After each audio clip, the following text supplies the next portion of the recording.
Մայիսի 28-ի առավոտը Փաշինյանի համար բացվեց աջակցության նամակով։ Մինչև զորահանդեսը հասցրեց կարդալ Սպիտակ տնից փոխանցած գովեստի խոսքերն ու պատասխանել Թրամփին։ Ըստ Միացյալ Նահանգների նախագահի, Հայաստանի վարչապետն իր երկիրը դարձնում է ուժեղ, հարուստ եւ շատ անվտանգ։ Շուտով միասին կդնենք թրիփի հիմքը, որը կվերափոխի Հարավային Կովկասը եւ կօգնի մեր էներգետիկ ընկերություններին մուտք ունենալ Կենտրոնական Ասիայից մինչև Միացյալ Նահանգներ, գրել է Թրամփը։ Պետքարտուղար Ռուբիոյի 40 րոպեանոց այցի ընթացքում Զվարթնոցում ստորագրված փաթեթներից մեկն ամբողջությամբ վերաբերում է Հայաստանի ընդերքին։ Կան միներալներ, որոնք 40-50 տարի առաջ ոչ մի հետաքրքրություն բացի գիտականից չեն ներկայացրել, իսկ այսօր նրանք էական նշանակություն ունեն տնտեսության եւ արտադրության եւ արդյունաբերության մեջ, արհեստական բանականության մեջ, տեխնոլոգիական ապրանքների արտադրության համար եւ նաեւ եթե նկատել եք հուշագրում խոսվում է Հայաստանի երկրաբանական ծառայությունների կարողությունների զարգացման մասին, որովհետեւ նաեւ հիմա ընդերքը միշտ չի, որ հորատումով են հետազոտում, տիեզերական արդեն տեխնոլոգիաներ կան, որ երկրի սկանավորմամբ նաև որոշակի ավելի կոնկրետ տեղեր են տեղորոշվում։ Ես նկատի ունեմ ըստ էության Միացյալ Նահանգների հետ մենք աշխատելու ենք Հայաստանի նոր երկրաբանական քարտեզի ձևավորման ուղղությամբ։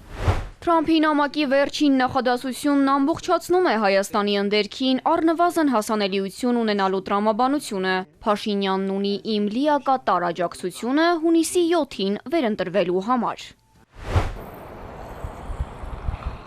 Անկախ նրանից, թե ինչ հաճախականությամբ ու բառամթերքով են Ռուսաստանից հնչում երկու աթոռին միաժամանակ չնստելու հայտարարությունները, Փաշինյանը երես չի թեքում Մոսկվայից։ Ասում է, ոչինչ չի սպառնում Հայաստանի զարգացող տնտեսությանը, անծայրածիր հնարավորություններ կան, ԵԱՏՄ-ից էլ դուրս գալ չի պատրաստվում։ Ռուսաստանի գործընկերների հետ հանգիստ առանձնյարդի համբերատար կաշխատենք եւ բոլոր խնդիրները կլուծենք։ Որն է ելակ ու ծաղիկ թափող տնտեսվարողների այլընտրանքը, ասում է նման դեպքեր միշտ են եղել, մեր արտադրանքը պետք է համապատասխանի ստանդարտներին, սա պարտադիր պայման է, իսկ այլընտրանքը հետևյալն է, քչերից կախվածությունը փոխարինվում է շատերից կախվածությամբ, բացում ենք դռները բոլորի համար եւ բոլորի առաջ։ Մեր արտահանումները տարբեր ուղղություններով ընդհանուր կրկնապատկվել է եւ նաեւ ես շատ ուրախ եմ, որ Ախալքալակ Կարս երկաթուղին է բացվել Հայաստանի արտահանումների համար եւ նաեւ առաջիկայում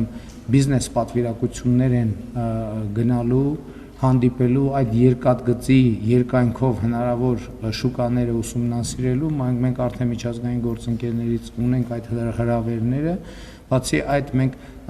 ընդ որում Եվրասիական տնտեսական միության պոտենցիալը ամբողջությամբ օգտագործված չի։ Ես երբեք չեմ հայտարարել Եվրասիական տնտեսական միությունից դուրս գալու այսօրվա մեր մտադրության մասին։ Ես ասել եմ, որ մինչև այն կետը, քանի դեռ Եվրասիական տնտեսական միությանը անդամ լինելը եւ Եվրամիությանը անդամագրվելու գործընթաց սկսելու մասին օրենքի նախագծի process-ները համատեղելի են, մենք այդ ճանապարհով գնալու ենք։ Դա մեր ինքնիշխան որոշումն է, մենք մեր ինքնիշխան որոշումները կկայացնենք։ Ելակը, ծիրանն ու ծաղիկը Հայաստանի զբոսաշրջիկներն էլ կարող են սպառել։ Ոչինչ գետնին չի մնա, վստահ է Փաշինյանը։ Ներդրողներն ու տնտեսվարողները հազիվ էլ հասցնեն, քանի որ զբոսաշրջային բում է երկրում եւ 30%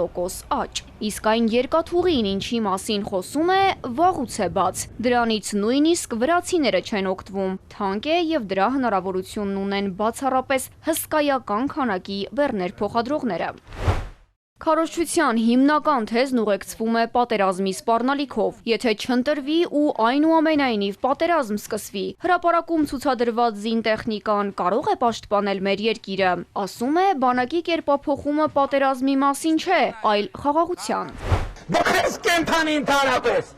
դու քեզ կենթանի։ Ինչու չեք զոհվել խոսույթն օրակարգ մտավ ամենասուր քննադատությամբ։ Չի զղջում ասածների համար, շարունակում է պնդել Ղարաբաղի պսևդոէլիտային արմատախիլ է անելու Երևանում, ունեցվածքն է խլելու, ասում է չեն թողնում, որ ինքը տնավորի ղարաբաղցիներին։ Ընտրություններից հետո ծրագրերը մեծ են, իսկ մինչև այդ վստահ է, որ Հայաստանի իրավապահ համակարգը կարող է բնում խեղդել հեղաշրջման ցանկացած փորձ։ Միաժամանակ Եթե Հայաստանի ժողովուրդը որոշի, որ ես պետք է կանգնեմ գնդակահարության պատի տակ, ես կկանգնեմ գնդակահարության պատի տակ։